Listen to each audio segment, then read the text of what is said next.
Okay, so it was 44 degrees this morning. I'm a little worried about my plants because Cheryl and I took down a greenhouse that was really just had fallen kind of thing. And I'll show you that here in a minute. But and I wanted to put up some greenhouse plastic, but we didn't have everything that we needed in order to get it up. So now I'm really worried about my plants. I ordered the clamps. I hope they come in soon. Otherwise, I'm just gonna do a makeshift kind of thing because, yeah, it gets a little colder here than other places in the Tucson area. So, yeah, that's there. So fingers crossed. With that said, I am upstairs working on the collection keeping, sorting, selling, that kind of thing still. I just added to my Macari a little brass Peruvian charm or mask pendant kind of thing. And also a very, like around the 1920s Navajo saddle blanket. Just added that to the Macari site. These are for sale. For those that are following what they can add to things that I'm parting with it can add to your collection. Yeah, we all need more things. I'm one of those things collectors. With that said, I think I had mentioned before how a lady had donated a bee collection to us, and some of the knickknacks actually didn't come complete. So in the she shed, I'm moving all of these things to the she shed. These are vintage salt and pepper shaker. This little dude here is supposed to have a little bee skep in front of him. So he's the pepper. I think the skep is the salt. So every now and then at thrift stores and stuff, you'll find the individuals. Like, I believe it's probably what happened to Carol. You know, why she's only got the bear, or the skep broke. Who knows? But like I said, sometimes you find them individually. And if you have a place for them, you can store them so that you can actually get them, you know, get a match back together again. So I'm going to actually put this in my she shed storage for now. Some of the other things that, you know, little skeps like this, these little glass, again, vintage honey pots, really cute little things. They're supposed to have lids, and the lids are gone. So, what to do? Again, another little honey pot, lid is gone. And this one too, another little honey, this is actually quite cute. Honey pot, lid is gone. So my idea is, you know, let's figure out a way to upcycle them. So one of my ideas, other than putting them in the she shed and just waiting till we find different tops that might fit them, one of the ideas here is to actually take them, put floral foam inside of them, and make them as flower arrangements with other bees sticking out of them, and maybe even some honey sticks, and then sell these at the at a farmer's market. They make really cute little display boxes too. So, you know, you can stick your honey sticks in here. I have one that I've got my pens and pencils in for my students for my 101 class and my advanced classes, so that people can take notes and things. All kinds of different ways to reuse something when the lids break. And then here's a lid that doesn't have a bottom, but the poor bee has a chipped wing. So basically I'm saving this bee for mosaic projects. And literally, if I was to set this in a mosaic, you couldn't even tell that this bee has damage. So yeah, there's some fun things that I'm gonna be doing. I also picked up this at a local secondhand store, a Be Kind mug, and the same thing applies. I'm probably gonna do a honey stick display in it, or like a gift basket. I might put honey sticks and honey candies and then cellophane wrap it, that kind of thing. It is still brand new. It's still got a sticker and everything on the bottom of it, so it's not like I'm making something out of a used item there for that. Who knows what all I might end up doing with it, but the idea is, you get the idea. They'll throw it away. reuse it, recycle it, repurpose it, and have some fun with it. Okay, so these are some more things that are going into the collection. We really have to go through and sort all the bottles and miners artifacts that we have, but first I need to get them all together so we can see what all we have. This is one of my favorite boxes. It's a bunch of the canning lids and things. Like these are the old style. Look at that white brown cap for canning. You know, they didn't have the metal lids and rings and like we do now. And so yeah, I really love these bottle stoppers and crock tops and things like that. And then the box underneath is bottles. So get to sort these sometime, and I'll make sure that we try to do our vintage bottle collection on a YouTube video. And one other thing that we have that's going up for sale really soon here, and that you'll be able to see on Mercari, is, let me try to open this. Woo! These are artifacts from the Titan. So a lot of these will be going up for sale and be available. So that will be coming up.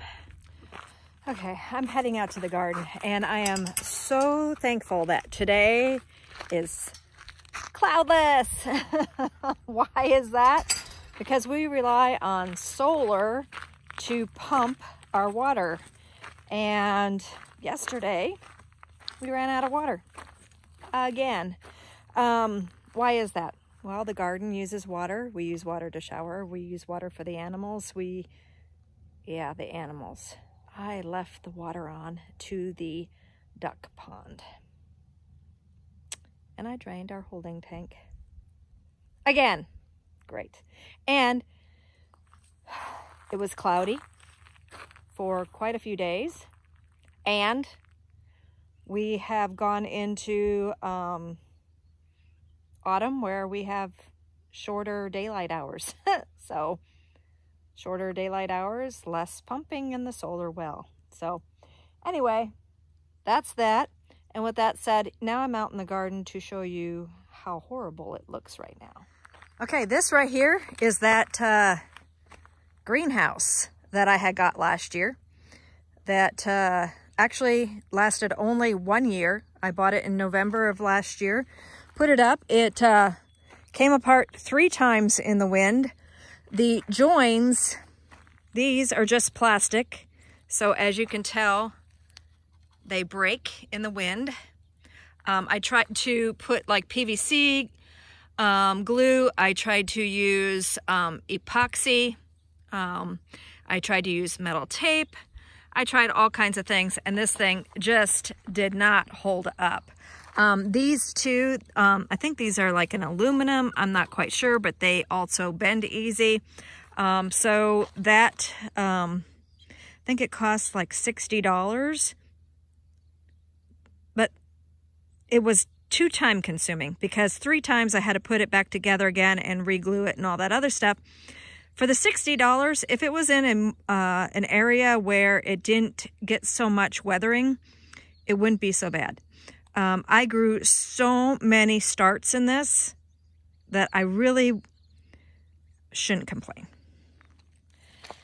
This is the cover to it, and if you can, this is, I think they call it PET, and as you can tell, the plastic in between just kind of rotted in the sun. So one thing that I need to do is, if you use this, take it off and put it away during the summer. Don't leave this up. I hope my lessons in failures kind of help you. The greenhouse was nice to have. It was cheap, easy to put up, and it did benefit my growing a lot of plants. I grew so much cabbages and broccolis and tomatoes and peppers, and it was actually quite nice. I cannot complain about that. I wish for $60 I could have got a little bit longer use out of it. With that said, I'm going to try a different one and see how long that one lasts. And this time I will take the cover off for the harsh Arizona sun. So with that said, 44 degrees last night. I put a lot of the plants that need to go into a greenhouse underneath one of my shade tarps. This frame is going to be, I bought 6 mil greenhouse plastic to put up on it. And this is where my tropicals are gonna go. So let's take a peek at the tropicals. Okay, so Amanda just brought me some grape cuttings. So I put them, this is, like I said, this is gonna be covered. And so I'm gonna try to root grapes in the greenhouse here. We have a brand new sugar cane that we just got. Wandering Jew, my dad mentioned, be careful, she could freeze, so I brought her in here.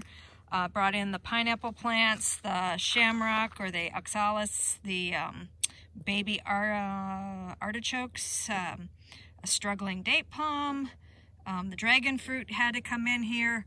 Of course, this is the area where I started the turmeric and the ginger and one of the tropical hibiscuses, which can't take under 40 degrees very well. It looks like it's having a little bit of a problem already with getting kind of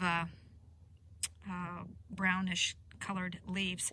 The turmeric also looks a little sad about that. Date palm in here, again, that's one I started from seed. And then I moved in here one of my orange trees that I'm just going to transplant to a larger pot and keep in a greenhouse and then put it in the ground next spring. And then I have a peach tree that I got at the yard sale, and she's kind of looking a little struggly. I really think she needs to get put in a bigger pot also, but she's definitely gone dormant. So this is going to be my tropical greenhouse area where the plants are actually going to get to go into the ground. I'm going to remove, like, all the onions are going to come out of here, the eggplant's going to come out of here, and this will be literally the spot for the mangoes, that kind of thing. I'm going to bring in a lot of mulch. We're going to have like a foot deep mulch for watering purposes and moisture control so that we don't lose a lot of that. We don't want to spend a lot of water to keep these alive, but we definitely need to bring in a lot of mulches. So that's the idea for this room. We're basically going to try to also get the peppers to come back from year to year, and we'll see how this goes. My plastic is out there. What a great spot for it. Okay. Remember that garden huckleberry? Here it goes. God, this is kind of scary because this plant, I mean, this is the nightshade, and I've always been told don't eat nightshades other than the tomatoes or whatever. But yeah, this is kind of scary. Okay.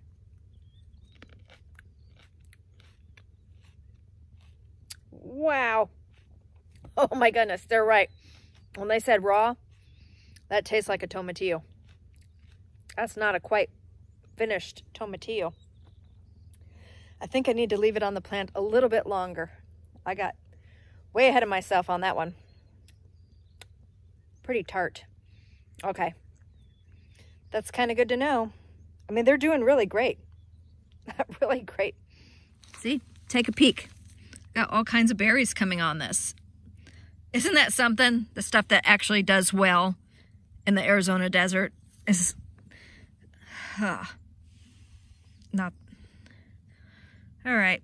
So I think that, wonder if I can freeze them. I'm going to have to do some research. It would be nice to be able to freeze the berries until you have enough to do like a little pie where they talk about these tasting more like a blackberry or gooseberry when they're lightly sweetened in a pie. Okay, so that was the raw test. Not impressed. Okay, so I think this is called umbrella grass. Not 100% sure, but just kind of to show, it kind of dies back when it starts to get cold. And so you cut it, you trim it down, and this is what I do with the trimmings. The umbrella grass trimmings, I will like cut them using snippers and clippers or whatever, and I'll just cut them, and I will literally use these for in my strawberry bed. and take a peek. We got some strawberries coming. Lots of nice little pretty strawberries. That one's gonna be ready pretty soon. The zucchini plants are extremely not happy with me right now.